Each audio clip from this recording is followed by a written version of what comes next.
Hello, and welcome back to 100 Days of Clarity. Today we are on day 8, and it's going to be a nice little change of pace here as we went over all of our primitive data types last time.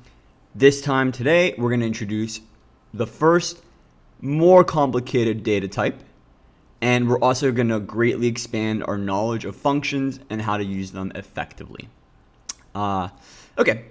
So first off, when it comes to other data types, I want to talk about something called an optional today. And an optional is what it sounds like. It states whether a value is there or it's completely missing. So it's an optional. It's there or it's not there.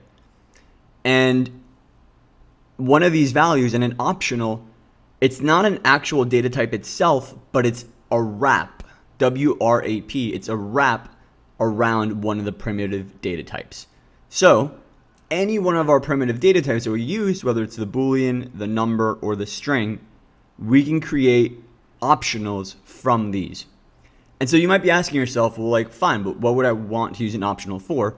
Optionals are great whenever you want to compare to see if something exists or it doesn't. Does this user exist or does it not exist? Does this principal exist? Does this number exist? Does this string exist? And optionals are a really good way of checking whether something exists or doesn't exist without, breaking the logic of a function or without exiting that function. And with that being said, that's the first data type that we're going to cover, which are optionals. The rest of this video is going to go around functions and specifically how we pass parameters to functions. You've probably already seen this in other programming languages. We hadn't used it here so far, but when we write define read only and we write the function name, to the right of that, you can actually pass in parameters that we want to use within the function. And a parameter is what it sounds like. It's an input into a function that we then hope to manipulate, move data around, etc., etc. And so without further delay, let's go ahead and jump right into the code. Let's go ahead and open up. Actually, we're going to go ahead and create a new file this time. So follow along. We're going to create Clarity Basics 2. First, just make sure you are in the right directory. So here we can already make sure we're in 100 Days of Clarity V. And again, whenever you want to run a new project, you write clarinet contract. Sorry, whenever you want to start a new contract, not a new project. Clarinet contract new, and here we're going to call this one Clarity Basics -2. Press enter. Cool. You can see we created 2 files, a test file and a normal Clarity file. Let's go ahead to our IDE and just however you can open that second file up, which should be almost empty except for some comments. Go ahead and remove those comments, except leaving at the very top our description, Clarity Basics 2, and let's just write a comment for what we're going to be reviewing today. So today we're going to be reviewing, day 8, and we are covering optionals and parameters.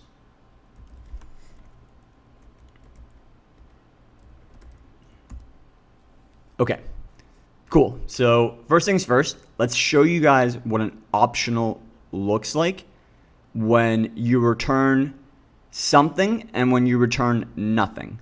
And I want to make it very clear that I'm using those 2 words, some and none, explicitly and on purpose.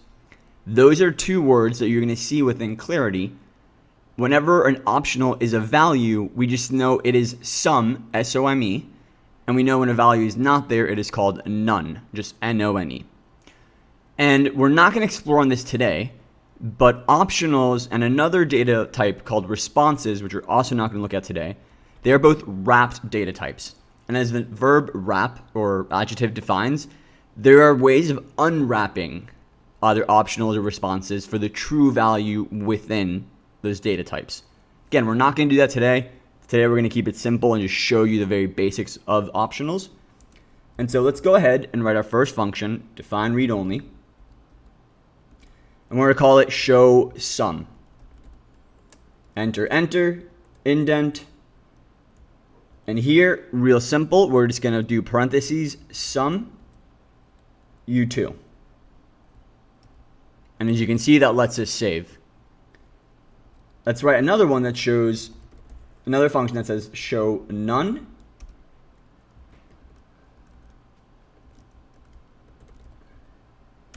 Enter, enter. And as you can see, the IDE is actually even giving us a preview that none is a special word in Clarity. Cool. So we save. Everything up to now is pretty simple, is very basic. And now we're going to go run our Clarinet console. Okay. And as you can see all the way at the bottom here, which I don't like the terminal brings us to the bottom because it makes it hard to look at. So I'm going to try my hardest to keep in the middle of the screen.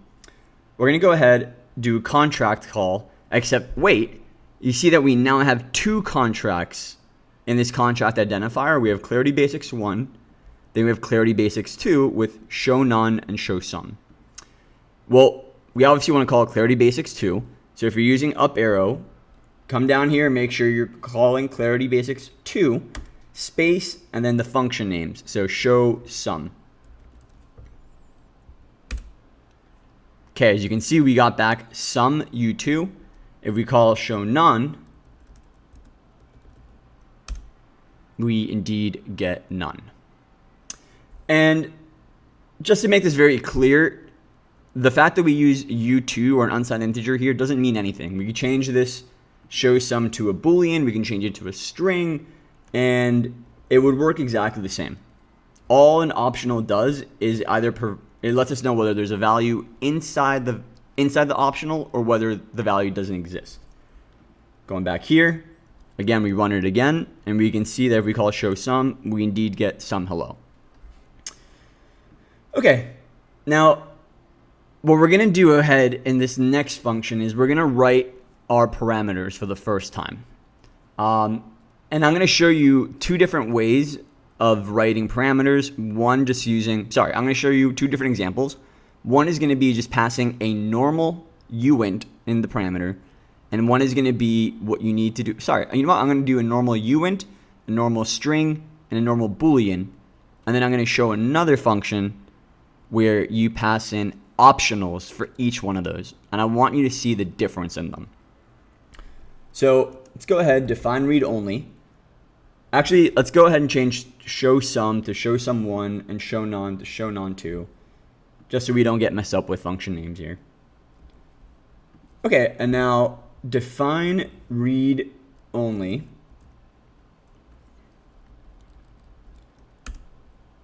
This one we're just going to call params. Okay, cool. And how we usually just go ahead here, go to body, press enter, enter. When you're passing a parameter, everything that's in the parentheses that contains the name of the function is considered a parameter. So for example, here if we wanted to have, let's say, let's call a parameter that we call num for number. We type in parentheses the name of the parameter and then the type of the parameter. So here we're writing num, and we want to make sure that this is a type of uint. So uint. Let's say we wanted to create a parameter that lets us pass in a string. Now this is going to get a little bit more complicated, but stick with me. I just want to give the example here. String, and we can call this string ASCII 48. Now again, don't get thrown off by that. We are going to review how to define variables that have a fixed length, such as strings, but we're not going to do that today. I just want to show you guys this example. And we can also pass another parameter and just call it, bool. And then we can say this is type bool. Actually, we're going to change the name to boolean, so it's at least differentiated. Okay, cool. And now here, if we go to the body, press enter, enter, we can now go ahead and just, return any one of those three parameters that you want. So let's go ahead and just say num. So all this function is going to do right now, the function params, is you're going to run it, and if you pass in a uint, it'll return that uint. Nothing too exciting, but the point of it here was to showcase how you write a parameter and how you pass in a parameter. So go back to Clarinet console, Control C twice, Clarinet console up once, up again, and now instead of calling show sum, we're going to call params, except if you just try pressing enter right now, you're going to get an error. Why? If you read the error message, it says expecting 3 arguments got 0. Okay, well, let's look back at the function. We see that there are 3 arguments at the top, or 3 parameters. There's num, string, and boolean. And so if we want to use this function, we need to make sure all 3 are provided. So we go up here and we go params. And again, we want to see the number, we want to see a number. So let's call it U10. And if we press enter, you see again that this failed. We need all 3 of them to be there before this function runs. So let's call U10 high and false. And so we now have contract call question mark, the contract name, the function, and then the parameters of the arguments or the inputs that went in. Here we have U10, high, and false. And again, this function params, the only thing we have in the body is that it returns num, or whatever parameter or input or argument was passed in as num. So if we press enter here, we see that we indeed get U10. And that should showcase the basics of parameters. Okay, so we're going to go ahead and now write this parameter function, but we're now going to use optionals as opposed to just the standard primitive data types that you saw there, num, string, boolean, etc. So let's go ahead and call it define read only. This time we're going to call it params optional. Sorry.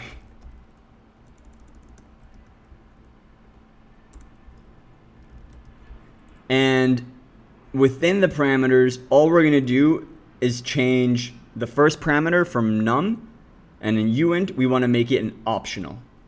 So we're going to call it num again, and then open parentheses. Again, what data type do we want num to be? Well, we don't want it to be a uint. We want it to be an optional uint. Same with our string. We don't want our string to be string ASCII 48. We want it to be optional ASCII string 48. So string optional string ASCII 48. And now for our last parameter, we don't want a boolean, we want an optional boolean.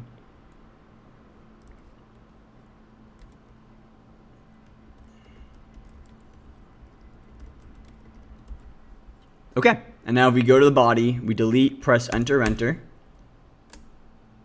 And now we can just return num, because we're going to test the exact same things. And we see that our function is error-free. We can go ahead, go back to Clarinet console and run this.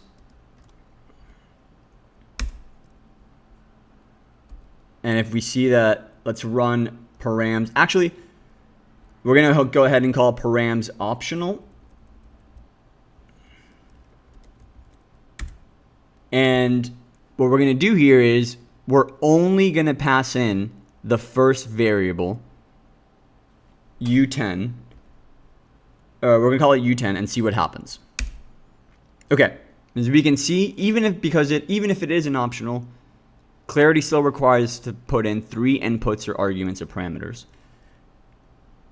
So, well, we have one of them. Let's go ahead and put in the other 2 values. But again, since we don't want these other 2 values to be anything, we can just write in the keyword none, or N-O-K-E. So let's go ahead and do that. None. And if you press enter, we see that we still get an error. And if you read the message, you see that it requires that our parameter is actually wrapped in an optional. So now let's try this one more time, except now instead of U10, And again, remember, I was very specific with the words some and none. Some implies that, again, there is some value there, and we need to unwrap it. And so whenever you want to pass an input of an optional that is definitely there, some, and then the data type, so U10. And you see if we press this, we do indeed get some U10. And that's going to be it for this course. For this day, we ran a little bit longer than we wanted to, and I didn't get the 2 functions that we're going to check out at the beginning of day 9. But hopefully this was an introduction to 2 different things. One, a more complicated, robust data type, which you now know is an optional, which can wrap any of the other primitive data types. And we also reviewed parameters or inputs and arguments and how we're going to be using them with functions moving forward. Thank you for watching, and I will see you tomorrow.